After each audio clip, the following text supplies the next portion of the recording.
Hi, it's me Nithya. எல்லோரும் எப்படி இருக்கீங்கன்னு மறக்காமல் கமெண்ட் செக்ஷனில் சொல்லுங்கள். வாங்க நம்ம வந்துட்டு இன்றைக்கான கதைக்குள்ளே போகலாம்.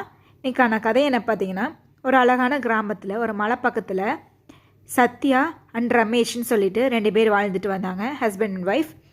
அங்கே வந்து பார்த்திங்கன்னா ரமேஷுக்கு வந்துட்டு சாப்பாடு கொடுக்க போகணும் அப்படின்னு வந்து பார்த்திங்கன்னா ஒரு மலையை தாண்டி தான் வந்துட்டு எப்பயுமே வந்துட்டு போக வேண்டியது இருக்கும். ஊர் இருக்கக்கூடிய எல்லா மக்களும் வந்து பார்த்திங்கன்னா ஒரு ஸ்கூலுக்கு போகணும், ஏதோ வந்துட்டு உடம்பு சரியில்லை, ஹாஸ்பிட்டல் போகணும், வேலைக்கு போகணும், எதுவாக இருந்தாலும் அந்த மலையை தாண்டி தான் போகிற மாதிரி இருக்கும். அதனால் உங்களுக்கு ரொம்ப கஷ்டமாக இருந்துச்சு. அப்போ வந்து பார்த்தீங்கன்னா ஒரு நாள் என்ன ஆச்சுன்னா, சத்யா இருந்துட்டு ரமேஷுக்கு நம்ம வந்துட்டு சாப்பாடு கொண்டு போய் கொடுக்கலாம் அவங்களுக்கு அப்படின்னு சொல்லிட்டு சாப்பாடு கொண்டு போகிறாங்க. அப்படி கொண்டு போகிற வழியில் பார்த்தீங்கன்னா அந்த மலையை தாண்டி போகும்போது ஒரு டைம் கீழே விழுந்துட்டாங்க. கீழே விழுந்து ரொம்ப நாளாக தலையில் அடிபட்டுருச்சு. தலையில் அடிபட்ட உடனேயும் உங்களுக்கு ஹாஸ்பிட்டல் கூட்டிகிட்டு போகணும்ல, ஹாஸ்பிட்டல் கூட்டிகிட்டு போகணுமே சொல்லிட்டு வேகமாக கூட்டிகிட்டு போய் பார்த்துருக்காங்க. அப்போ வந்து பார்த்தீங்கன்னா உங்களை சுத்தமாக யாருனாலுமே காப்பாற்றவே முடியல. ஏன்னா அவங்க வந்துட்டு போக வேண்டிய அந்த டைமுக்கு ஹாஸ்பிட்டல் போக முடியல. அப்போ ரமேஷ்க்கு மனசு ரொம்ப கஷ்டமாக இருந்துச்சு.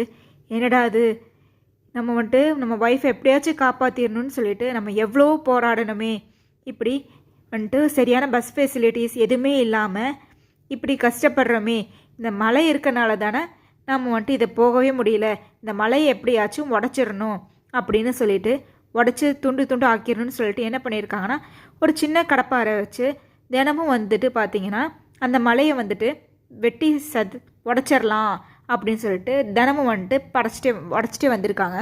அங்கே இருக்கக்கூடிய இவங்க எல்லோரும் வந்து பார்த்திங்கன்னா என்ன பண்ணிகிட்ருக்க நீ அப்படின்னு சொல்லி கேட்டுருக்காங்க ரமேஷை பார்த்து. அதுக்கு ரமேஷ் சொல்லியிருக்காங்க, நான் இந்த மலையை உடைக்க போகிறேன் அப்படின்னு சொல்லிட்டு. அங்கே கூட இருக்கவங்க எல்லோரும் சொல்லி சிரிச்சிருக்காங்க. மலையை போய் உடைக்க போறியா, உன்னால் எப்படி முடியும், உன் ஒய்ஃப் சத்யா இறந்துட்டாங்கன்னு சொல்லி உனக்கு பைத்தியங்கிது பிடிச்சிருச்சா என்ன அப்படின்னு சொல்லிட்டு ஊர் இருக்கக்கூடிய எல்லாரும் இல்லாத பொல்லாது என்ன பைத்தியம் அதுன்னு சொல்லி லூஸு, உனக்கு கொண்டு போய் ஹாஸ்பிட்டலில் சேர்த்து பைத்தியம் தான் பார்க்கணுன்னு சொல்லிட்டு, இல்லை வந்துட்டு கீழ்ப்பக்கத்தில் சேர்க்கணும் அப்படின்னு சொல்லி என்னென்னமோ வந்துட்டு அவங்கள வந்துட்டு பின்னாடி பேசியிருக்காங்க. அப்புறம் கிண்டல் பண்ணி சிரிச்சிருக்காங்க, கிண்டலும் பண்ணியிருக்காங்க, எல்லாமே பண்ணியிருக்காங்க. அதை பார்த்துட்டு சரி நம்மளால இது முடியும், நான் இந்த மலையை உடச்சி காட்டுறேன் அப்படின்னு சொல்லி தினமும் வந்துட்டு கொஞ்சம் கொஞ்சமாக வந்துட்டு அந்த மலையை வந்துட்டு உடைக்கிற வேலையை ஆரம்பிக்கிறாங்க.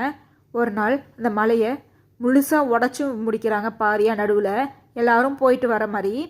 அப்போ வந்து பார்த்திங்கன்னா யாரெல்லாம் அவங்களால சுத்தமாக முடியாதுன்னு சொன்னாங்களோ, யாரெல்லாம் அவங்கள பார்த்து பைத்தியம், இவங்களை கீழ்ப்பாக்கத்தில் தான் சேர்க்கணும் ரமேஷை அப்படின்னு சொல்லி எல்லாம் வந்துட்டு சிரித்தாங்களோ, மாதிரி கேலி பண்ணாங்களோ, அவங்க முன்னாடி அவர் வந்துட்டு அந்த மலையை உடச்சி காட்டினோடையும் அங்கே இருக்கக்கூடிய எல்லாருமே ரொம்ப ஷாக் ஆகிட்டாங்க.